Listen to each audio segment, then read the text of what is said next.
Okay, so you're streaming. You're streaming, Kim. Okay. Can everybody see the notes?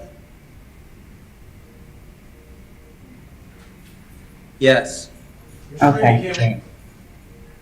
We're good, Lawrence? Yep, you're good. Okay, great.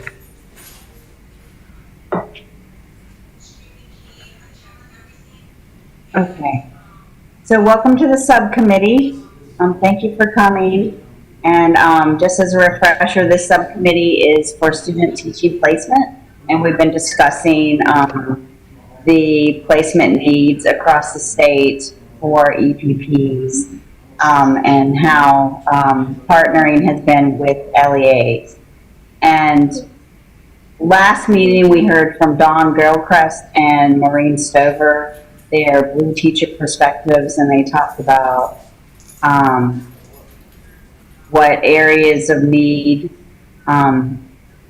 for student teachers could be thought about in the long term. And then we also talked about wanting to know more from superintendents and then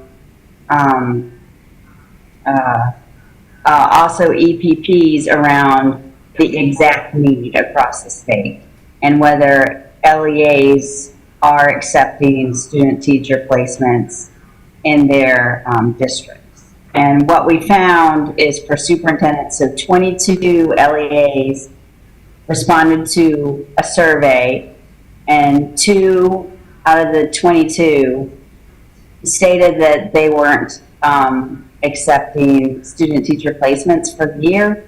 The rest of them said that yes, they were for the entire year. And then EPPs, we found that it didn't seem to be a problem with student teacher placement for December graduates, that they didn't seem to have very many student teachers that had not been placed, and then they were already working on ones for the spring. And I wanted to open up the floor because you've seen the EPP data. If you have any other points that you want to point out, or if you have any discussion items as a result of that data to start out this meeting.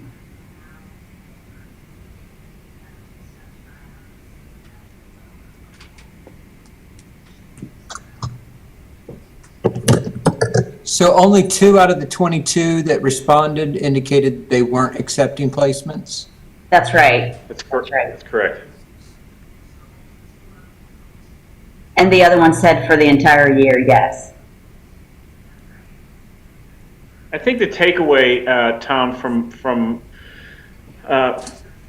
carpeting the EPPs was that most of them figured out a way to get it done. What is unclear to me is whether it was a Herculean effort that almost killed the people that are doing the placement or not. But the point is that a preponderance of the issue that was raised at the beginning of the school year seems to have been mitigated at this point in time, at least for the fall semester. Spring semester has not been fully realized yet, but not everybody is done doing what they ordinarily do to prepare for the spring semester either. So we can't really say that they're struggling with the spring semester either. So could this problem simply be resolved by DPI sending out communication to the EPPs that it looks like this situation is resolving itself, but if you need assistance in placements for your student teacher, please let us know, and we can work with LEAs to find suitable placements. Will that get this job done?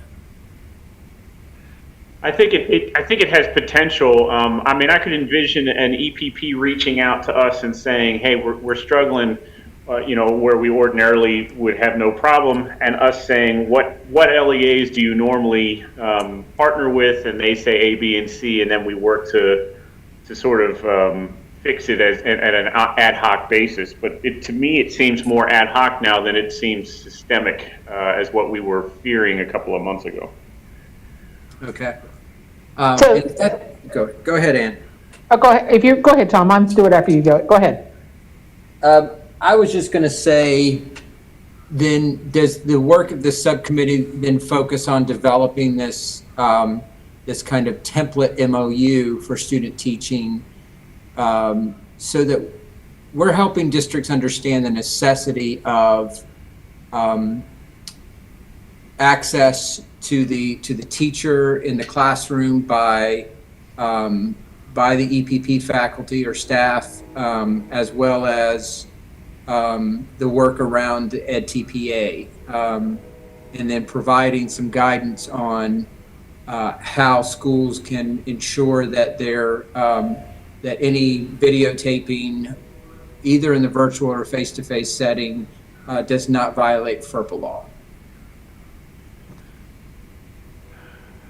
So one thing I might respond to on that, Tom, is that we've dispatched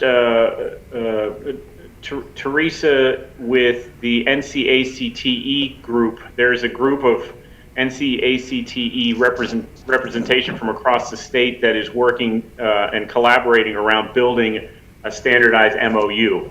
So I think if this group were to start tinkering in that area, we may end up running parallel processes.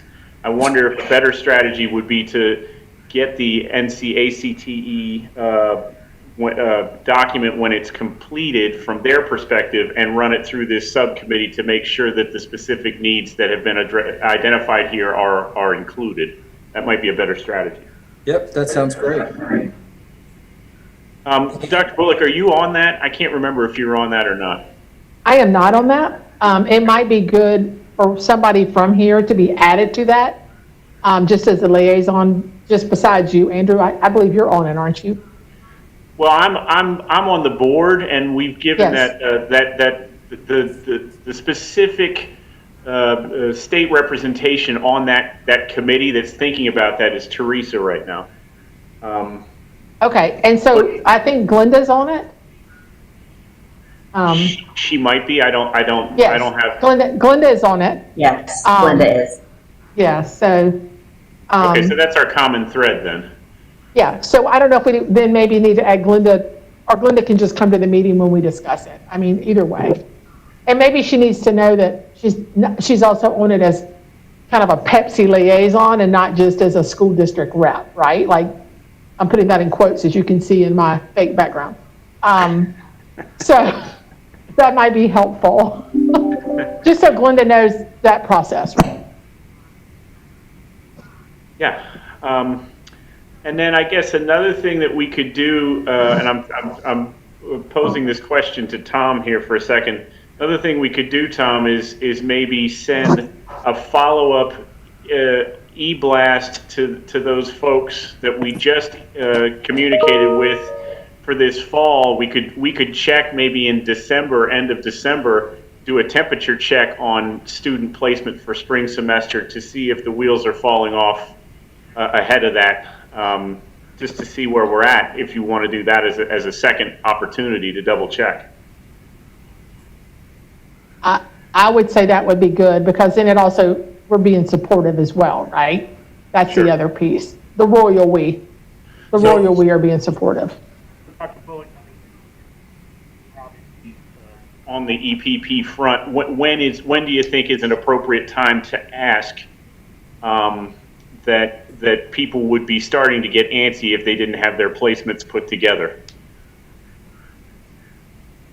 So I would say December is probably fair. I'd say even into the middle of January.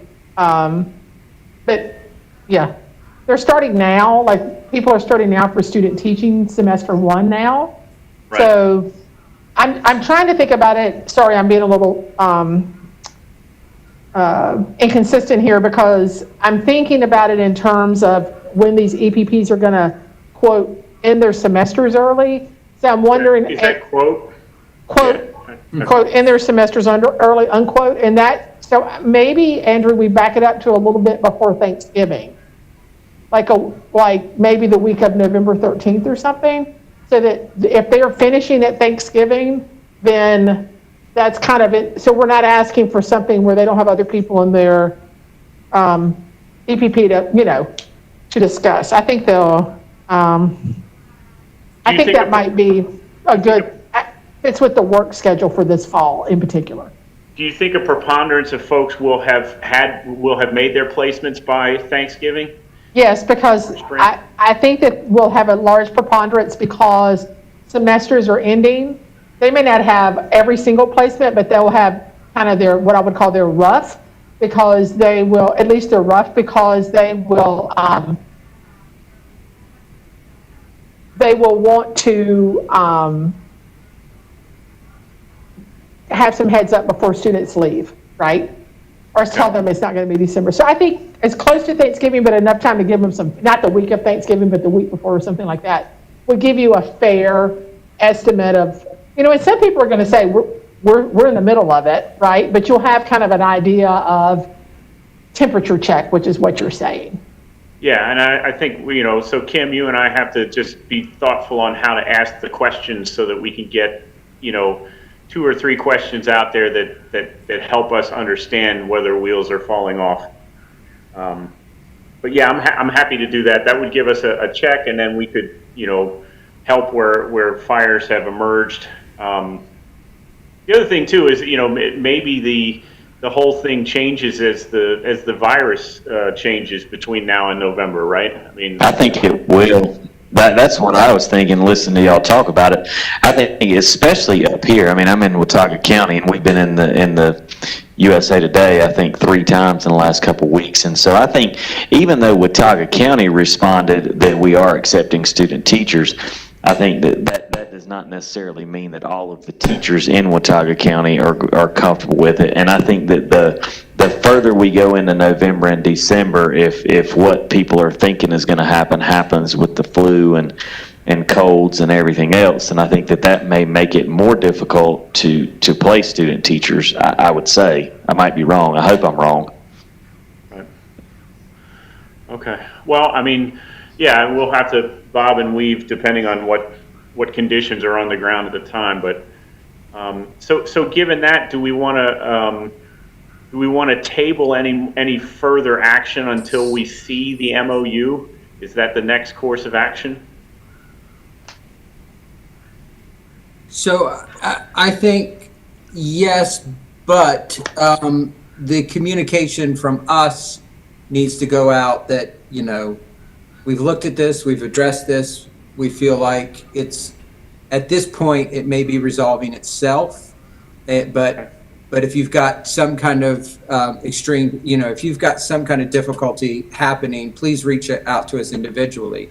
I just don't want folks to think that we just kind of, fizzled out on any kind of support. Yeah, I'll draft something, get it in front of you so that we can send that out today. Okay. So I'm going to follow up with my question from before. So Tom, I don't know if this is for you or Andrew, so feel free to any of you answer.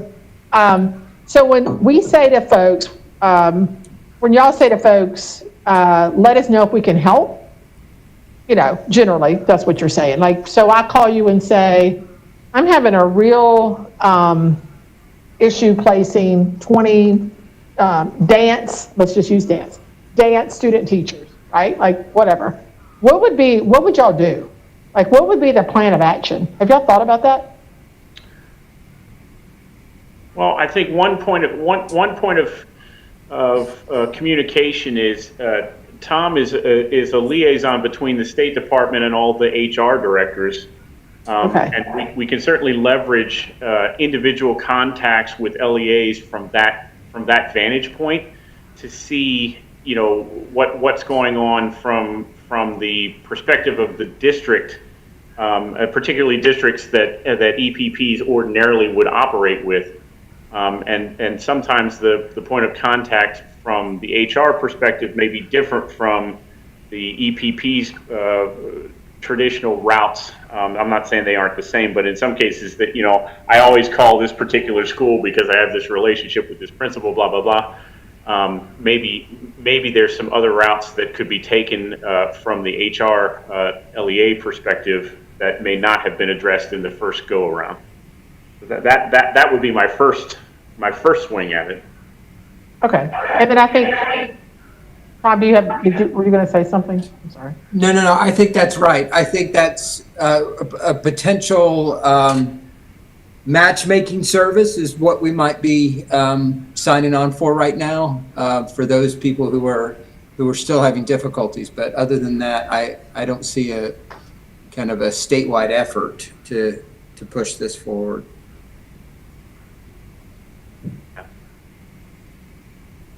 Okay, I have another question. So that's helpful. Thank you for that. My second question is about, not about this, but about related to student teaching, about supervisors. Like if a school district, say in Watauga, Chris, that you say, we're trying to really limit the number of people in the school. We're going to let your student teachers in, but we're not going to let your supervisors, right? Because we're trying to limit parents, people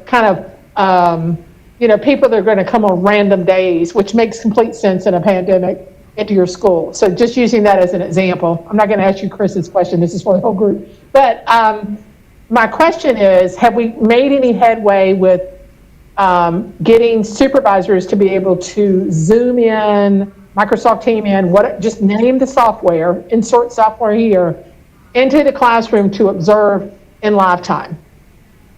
Because I'm still hearing that it could be an issue for some EPPs. Yeah, I think that's the second half of this. It's not just about placement; it's about access of the supervisors. And again, I don't think we asked that question of the superintendents, but we did raise this in our teacher recruitment and retention task force, and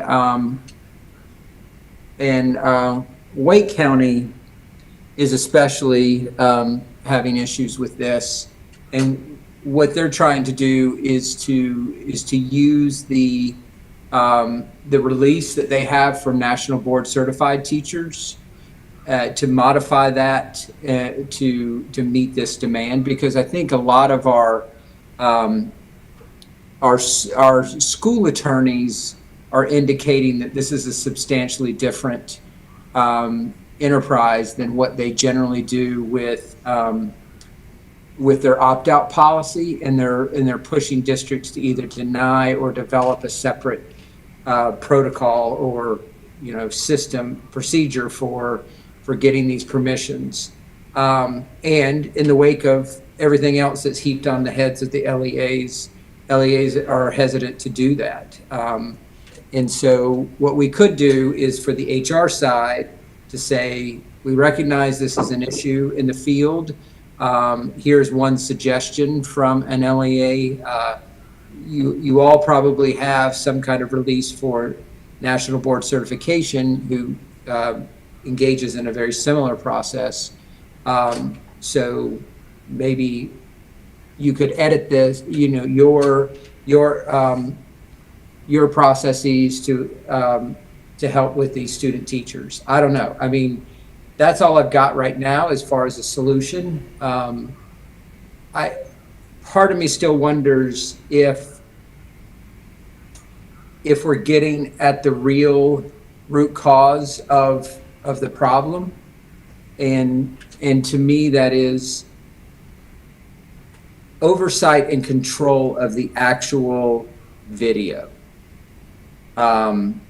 When this happens in a face-to-face setting, and I've never heard anything, I mean, I don't see what's substantially different about this process from pre-COVID to current situations, because if this is a FERPA violation, that FERPA violation would have held during a face-to-face situation. So I'm not trying to say that districts are not being forthright. I think they're putting forward a logical concern, but I have to wonder if there's something more underneath that, such as they don't have, if you're filming in a face-to-face setting that is occurring in the school has control over anything that might be recorded and could take action. If you're allowing somebody to come in to a virtual setting and record that setting, that person, the school then has no control over that video. And I just think that I have to appreciate that puts a fair amount of risk on the LEA. So, I don't know, what if there's an altercation between students, or what if something inappropriate happens that's captured on tape, and then the school is concerned that there potentially is a video of that floating around that they don't have control over or they don't know about. And so from an attorney-client relationship, I can see why attorneys would be like, no, you cannot let this happen. Chris, if you've got any thoughts on that, I mean, I'm not asking you to disclose anything. I'm just, we're trying to parse out why this is a challenge now as opposed to times past. And I think it's an interesting conversation, and actually I was trying to figure some of it out as you were talking, but that makes sense. I mean, I think that I see the reason that it might concern people. I don't know that I would personally be that concerned about it, because I just don't see it being that big of an issue. Honestly, most of the students are, at least in our district, are keeping their cameras off, and they're not as active participants as we would like for them to be. And so I don't know that I would see a whole lot of an issue with that happening. But maybe I also don't think that I don't think that, at least in my experience, that the concern would even be letting supervisors in. I think that what our teachers are more concerned about here, and this gets back to what we were talking about a minute ago, but is ASU students coming in where COVID seems to be kind of running rampant on ASU's campus, is what a lot of people think about. So I don't think anybody here is going to be concerned about a supervisor coming in, or at least that hadn't been my experience so far. It's been more about, hey, these college students are coming in, and a lot of them are potentially exposed to COVID, and so that would be, I guess, what I would say on that. Hey, Chris, can I ask a clarifying question on that? This is Ann. Hey, Ann. You're talking about the supervisor coming in the building, or the supervisor remoting into a Zoom lesson? Example. That's just an example. That's good. I personally don't see it being a problem if the supervisor comes into the building. I would almost guarantee that very few people in our district would have a problem with a supervisor. It's more about the student coming in. I also don't think that we would have a problem with supervisors remoting in to a lesson that's taking place either. Now, and Dr. Tomlin, you may have had some conversations with Dr. Martin, and you say, yeah, that's not exactly what he said. I have not had this conversation with him, but I would be surprised if our district or our attorneys would have the issue with that. But again, I still think it's fine for them to come in, because we're letting adults into the building. We're starting on Monday. It's not as if we're going to keep all adults out of the building. We're going to have socially distanced, wearing masks and everything else. I just don't see that being the problem. What I see as being a problem here is that our district is going to respond to the survey and say, yes, we do allow student teachers in our district, but we also give our teachers the right to say, I don't want a student teacher in my classroom. And I think we're seeing more of that, which is why I would also say you're going to have more difficult time placing student teaching candidates, even if the district allows it and they allow they allow their teachers, which most of them are going to allow their teachers to say no to having a student teacher. They probably were pre-COVID. I would almost guarantee you they're doing it now, because then if you don't, then you run the risk of a teacher saying, listen, I'm already overworked and overstressed and on edge, and now you're going to make me have a student teacher from a college or from a university where the COVID is more prevalent. Then you run the risk of the teacher walking out the door, and nobody's going to take that chance. I think here in my conversations with Dr. Martin and a lot of our teaching staff, I personally would like all student teachers to be here, and I think a lot of people would, but I don't know that the teachers necessarily feel that way. So I appreciate those comments, Chris, a lot. So one of the things that I want to make sure that there's also supervisors, like a lot of supervisors are, older, right? They're retired, principals, teachers, supervisors, things like that. So they may not feel comfortable coming into a building, but are willing to supervise in a remote way. So Tom, back to the national board, Wake County, or Andrew, I can't remember which one of you said this, Wake County release, is that for the supervisor or for the student? That's for addressing the Virtual? the potential FERPA violation for recording for students. So Okay, that's a so- separate issue. Yeah. Yeah. Okay, so I'm wondering if any district and EPP has been very progressive and has developed a release where a supervisor signs a release saying, I will not record, like a privacy release to join, I'm just going to use Zoom as the software, to join like if I'm going to supervise in Watauga County and all of a sudden your attorney had an issue, I sign a release as a supervisor, just like, so that's been vetted by the district in some way to say, I'm okay, right? Like I can join these Zoom meetings for my student teachers. I won't record. I realize this is private information. I won't, whatever all the things that need to be said. Does anyone know if any EPP has created some type of release like that with the LEA? I am not aware. I'm wondering if that could help with this. In some districts that are blocking this, or feel they need to block it from a legal perspective. It should eliminate the concern, the FERPA violation concern, I would think, if there's no recording being made. I know that and I think this was happening at UNC Greensboro with Dr. Rock, maybe there's some Buccaneer coaching stuff going on where they are remoting in and they're doing the real-time coaching as teachers are. So I don't know what the difference there would be, and I don't know why a district would have concerns with that, but they may.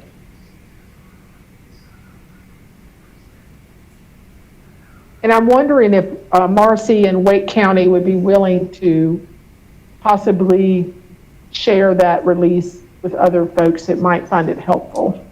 Yeah, she sent it to me. Okay. That might be helpful. Let me see if I can drop it in the chat here.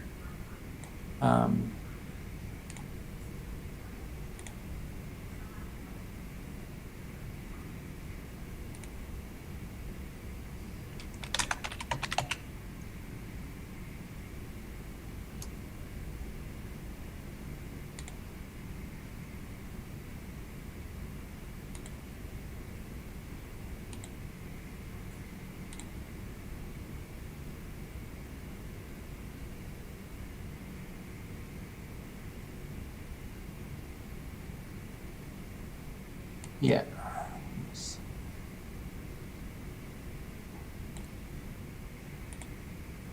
Wesley, were you going to say something? I think I interrupted you earlier.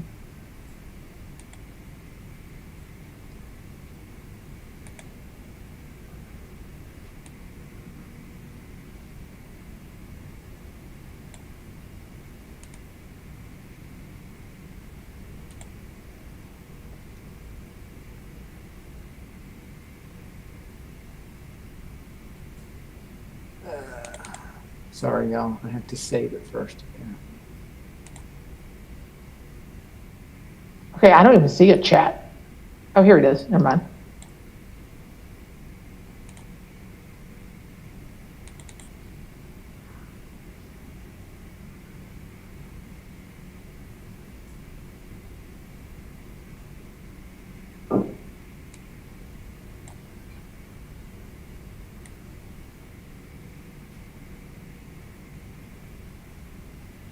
Huh.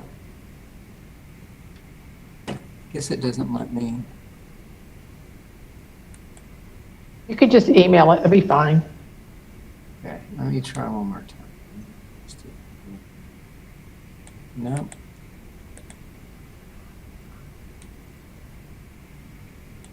No, it won't let me share files over this. So, yeah, I'll get it to Kim and she can send it out to the group.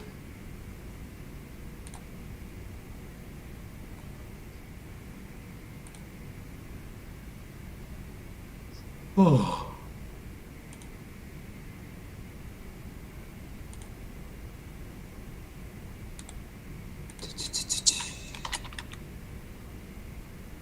Andrew, do you have any idea who's particularly dealing with this particular issue about supervisor access?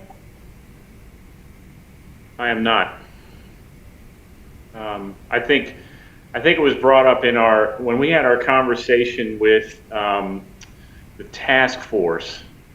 That's when it sort of came up that, and Marcy brought it up as a something that they were battling in Wake County. But I don't know that I heard anybody else jump up and say, "Yeah, we're battling that same thing."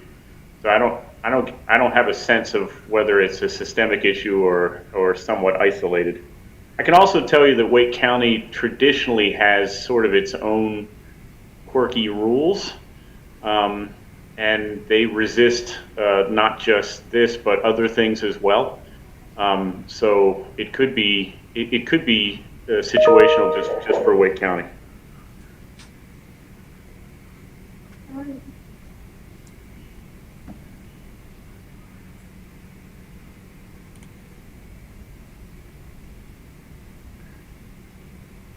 Well, while Tom is tinkering, it seems to me that immediate next steps would be to send an email out to EPPs to close the loop on this, at least for the moment. Tee up that we'll circle back with them just before Thanksgiving to get a sense of how things are going in preparation for the spring semester, to see if we can be of any help, helping people with the singles bar matchup. And then also an update that NCACTE is working on standardizing an MOU, and that we'll be looking at that with this subcommittee as well, to think carefully about how to make sure that the MOU is carefully crafted to enable supervision and student teaching as best we can standardize it.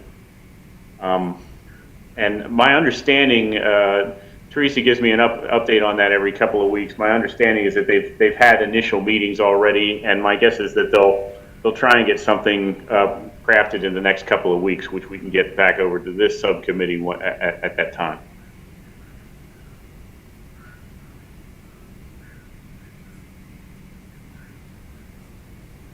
And we're not hearing anything about I have a lot of feedback. Anything about EdTPA? Like, have y'all heard anything else about that? Well, we heard some initial grumblings about, the challenges associated with the EdTPA process. What I've done is worked with the vendors to upload onto, with Kim's help, upload all the documentation that we have from EdTPA and PPAT on how to adjust for the current scenarios onto our website, and then try to make sure that everybody out in the field is aware of that as well. And that's about as good as we can do, short of a lawmaker saying we're going to punt on this test at this time. And I don't envision that happening unless wheels fall off with a second round of COVID limitations to schools. So I think that's where we're at with it at this time. So I'll just say a couple things. I would say that EPP, LEAs need to be supportive of EdTPA so that it doesn't get pushed to another year for them, for their teachers. So I think if we can hold the line there, that would be great. The second thing is that what we have found at my EPP, and I know other people have as well, is that this placement is a roller coaster.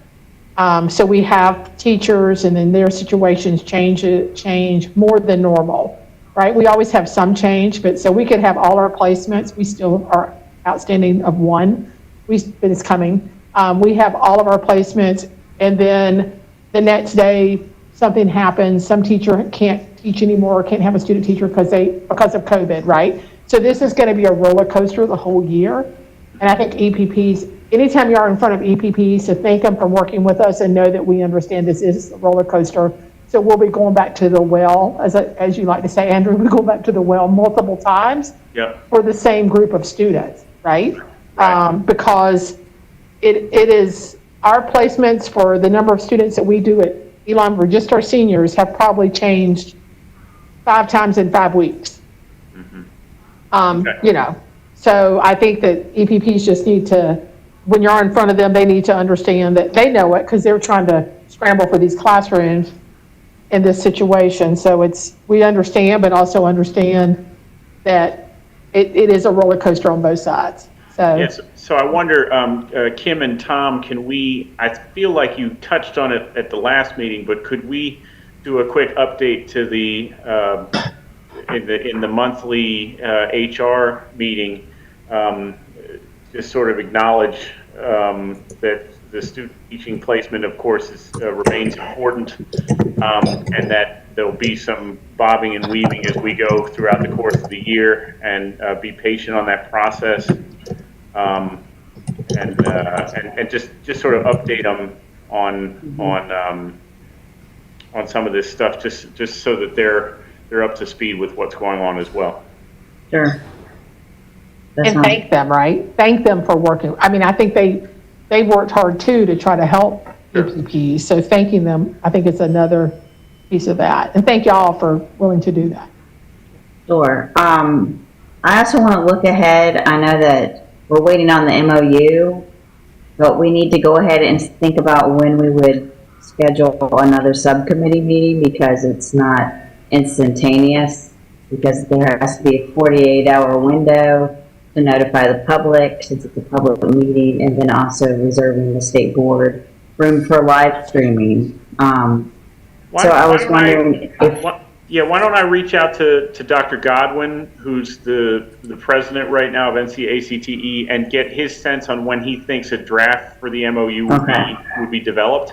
And then from there, you can reach out to this subcommittee and say, let's look at the next couple of weeks following this and such time. Okay. Because that's when, because I just don't have a sense right now whether that's going to be built next week or a month from now. I need to get clarity on that. I have some information. Oh, go ahead, Ann. I have some information on that the public comment phase will be from mid-November through January. So we should probably incorporate this group's feedback in at that time as well. Yeah, that would be good, I think. The other thing is, I think we probably want to meet after, just do a touch-in meeting after you get the feedback from the November temperature survey. Yeah, I was hoping that we could kind of tie that in with the MOU review at the same time. Do you want to try and tee it up for the week after Thanksgiving? Because we'll have the feedback Sure. by then, and we should have the documentation of the MOU by then as well. Yeah, that might be state board week, but I'll double check on that. We might have to wait for the week after, which would be PEPSC. The week of PEPSC, not necessarily the same day. Thanks, Ann. Yeah, you're welcome. So that sounds good. Sounds good. Okay. All right, anything else for the good of the cause? This is really helpful, guys, and I'm happy that it sort of resolved itself, but I'm glad that we are thinking about it and trying to be proactive about it as it goes forward, because who knows what will happen here in the next couple of weeks with schools and all that stuff.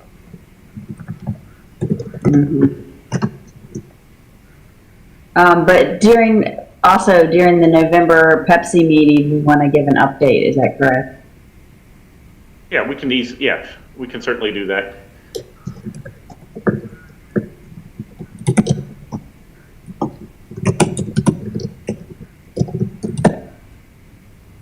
Anything else? I know, Andrew, you're laughing at my typing. World's heaviest, she's got like granite fingertips. I don't really understand it. Thank you, Kim, for your typing. It's excellent.